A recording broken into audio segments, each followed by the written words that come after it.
Hello student, कैसे हैं आप सभी। एक बार पुनः आप सभी का आपके अपने चैनल सी कोचिंग क्लासेस पर स्वागत है। क्लास 12th मैथ्स में प्रायिकता में आज एक और वीडियो लेकर आया हूं जो कि महत्वपूर्ण प्रश्नों का संग्रह है स्टूडेंट। तो चलिए शुरू करते हैं। आपको देखने को लगेगा कि प्रश्न बड़े लेंदी है स्टूडेंट, तो प्रश्न तो लंबे रहेंगे ही, इनका सोल्यूशन बड़ा ही छोटा रहता है, बस समझने की आवश्यकता होती है। यदि आसानी से समझ गए तो बिल्कुल आप सॉल्व भी आसानी से कर पाएंगे। तो क्वेश्चन क्या कहता है कि एक बॉक्स में 10 लाल और 5 काली गेंदें हैं। 2 गेंदें एक के बाद एक निकाली जाती हैं।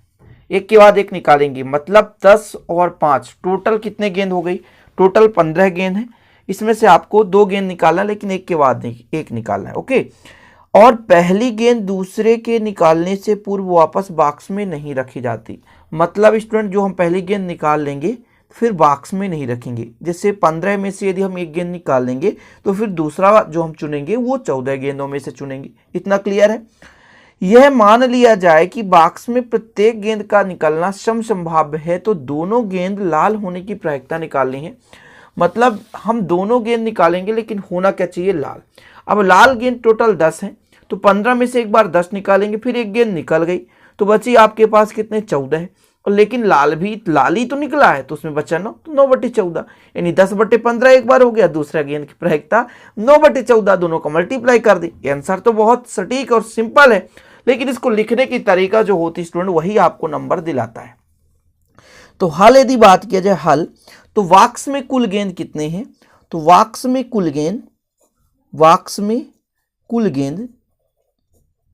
गेंद कितना हो जाएगा? 10 लाल 5 काली, यानी टोटल 15 गेंद हो गए। कितना गेंद टोटल हो गया? 15 गेंद। इतना क्लियर हो गया। अब मैं 2 घटना मान के चलता हूं। ए एक घटना है और एक बी घटना है। ए घटना क्या है? पहली लाल गेंद निकालने की घटना। पहली लाल गेंद निकालने की घटना है। पहली लाल गेंद निकालने की घटना। और यदि मैं बी की बात करूं तो दूसरी लाल गेंद निकालने की घटना। इतना क्लियर हो गया। अब बोल के रखा है पहली गेंद निकालेंगे तो लाल ही होना चाहिए, ठीक है ना। तो मैं पी ए निकालता हूं। पी ए मतलब पहली निकाली गई गेंद कैसा होना चाहिए? लाल होना चाहिए। तो आपसे यदि कह दूं कि टोटल 15 में से एक निकालना है, यानी 15 C1 कर दें, और इधर स्टूडेंट 10 में से एक निकालना है, तो यहां पर जो प्रायिकता आएगा 10/15 ही आएगा। मैं इसको हल करना भी सिखा दूंगा। यदि इसको और सॉल्व किया जाए तो 2 पंचे 10 और 5 यही 15, यानी 2/3 हो जाएगा।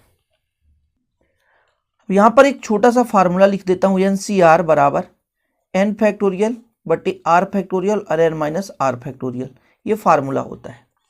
यदि आप यहां पर इसको कैलकुलेट करना चाहते, जैसे 10 C1 है तो 10 का फैक्टोरियल हो जाता, और नीचे r फैक्टोरियल मतलब 1 का फैक्टोरियल 9 का फैक्टोरियल। इसको हल करते तो 10 गुणे 9 का फैक्टोरियल बटे 9 का फैक्टोरियल, 9 से 9 कट जाता, यहाँ पे बचता 10। ये इसलिए 10 डायरेक्ट, और यहाँ पे 15। ये आप 11th क्लास में अच्छे से पढ़े होंगे। यहाँ की आप कह सकते हैं टोटल 15 गेंद थे, 10 में से ही हमको निकालना है, तो 10 गेंद यानी 10/15 हो गए। ये आपका पी ए हो गया। अब हम पी बी निकालना चाहते हैं, तो पी बी कैसे निकालेंगे? डायरेक्ट निकालते हैं, या कि स्टूडेंट ऐसा भी कर सकते हैं। बी की घटना निकालना एक घटित हो चुका है, ऐसा भी आपकी बुक में मिल सकता है। तो आप कंफ्यूज नहीं होंगे कि एक घटना घटित हो गई, एक गेंद निकल चुकी है, हमें दूसरी गेंद निकालनी है। तो टोटल कितने गेंद? अब एक गेंद जब निकल गया तो उसमें अब उसको वापस रखना नहीं है, तो 15 में से कितने गेंद बचे? 14। अब 14 में से ही निकालना है, लेकिन उसमें भी कंडीशन दे के रखे, लाल ही होना चाहिए। तो टोटल लाल 10 है, टोटल लाल 10, और 10 में से एक निकल गया तो बचा कितना? 9, तो 9/14 हो जाएगा। यदि मैं आपसे कह दूं अभीष्ट प्रायिकता गुणन नियम से, अभीष्ट प्रायिकता निकाल रहा हूं मैं। अभीष्ट प्रायिकता किस नियम से? गुणन नियम से। गुणन नियम से। तो देख कैसे निकलेगा।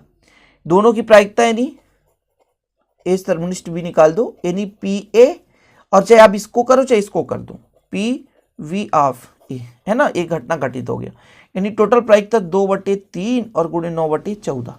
यदि इसको काट दिया जाए, 2 से 2 एक कम 2 7 14, 3 एक कम 3 3 9, यानी 3/7। यही आपका करेक्ट आंसर हो गया।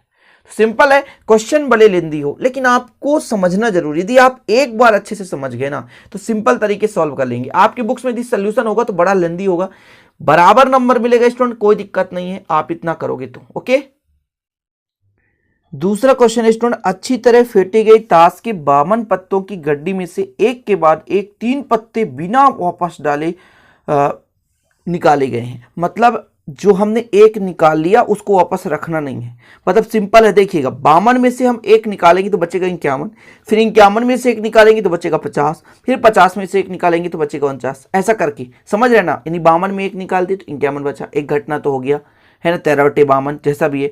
फिर निकालेंगे एक तो 50 बचेगा, फिर निकालेंगे तो 49 बचेगा। ऐसा करके अपन क्रम से निकालेंगे। 3 निकालना है तो एक 52 में से, फिर 51 में से निकाल लेंगे, एक 50 में से निकाल लेंगे। ओके, चलिए शुरू करते हैं। आगे देखिए, वापस डाले निकाले गए, मतलब बिना वापस डाले निकाले गए पहले 2 पत्ते का हुक्म, यानी पहला पत्ता हुक्म फिर दूसरा पत्ता हुक्म होना चाहिए, और तीसरा बादशाह होने की प्रायिकता। अच्छा, पत्ते टोटल होते 52, 52 में से आपसे पूछ दिया जाए हुक्म कितने होते, तो 13 पत्ते हुक्म के होते हैं, 13 पत्ते हुक्म के होते हैं। और स्टूडेंट बादशाह टोटल कितने होते, 4 बादशाह होते हैं। ठीक है, तो मैं आपसे कह दूं हल करना हूं, कुल पत्ते कितने होते हैं, 52। ठीक है ना। अब एक घटना है, पहला पत्ता किसका होना चाहिए, हुक्म, पहला पत्ता हुक्म होने की घटना। 3 घटनाएं हैं, मैं 3 को ABC मानकर चलूंगा। दूसरा पत्ता किसका होना चाहिए, हुक्म होने की घटना। ओके, मैं ज्यादा हिंदी नहीं लिखूंगा, सिर्फ समझाने की कोशिश करूं। तीसरा पत्ता वादशाह होने की घटना, वादशाह होने की घटना। चलो, अब आपसे कहा गया है कि PA निकालना है। टोटल कितना हुक्म का पत्ता होता है, 13, और 13/52, चूंकि हुक्म का कुल पत्ता कितना भी है, 13, इसलिए हमने यहां पे 13/52 कर दिया। PA हमने निकाल लिया। अच्छा, आप कहोगे PB कैसे निकालो, बड़ा सिंपल है यार, हुक्म ही होना चाहिए, तो यदि मैं कह दूं एक हुक्म का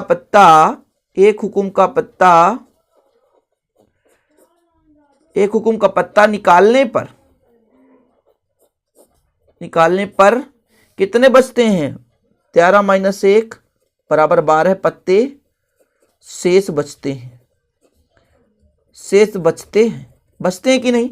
तो आप कहोगे PB बराबर क्या हो जाएगा, PB बराबर हो जाएगा भैया, अच्छा 52 में से एक तो निकल गया, आप कितना बचा, 51, और कितने हैं हुक्म, 12/51 हो गया। ठीक है ना। इसी प्रकार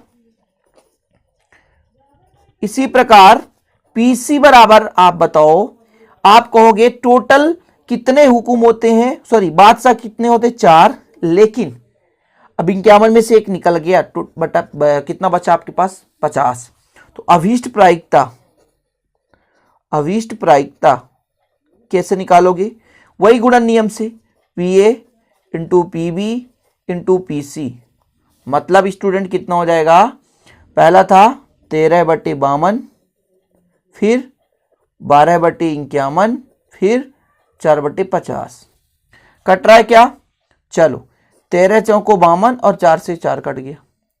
ठीक है, फिर आप काट दो, ये 51 है, 17 × 51 होता है, तो 3 चौको 12, 17 × 51, 2 दूना 4, 25 दूना 50, इसको मल्टीप्लाई करोगे 2, और यहां पर आ जाएगा 425, और यही आपका आंसर है।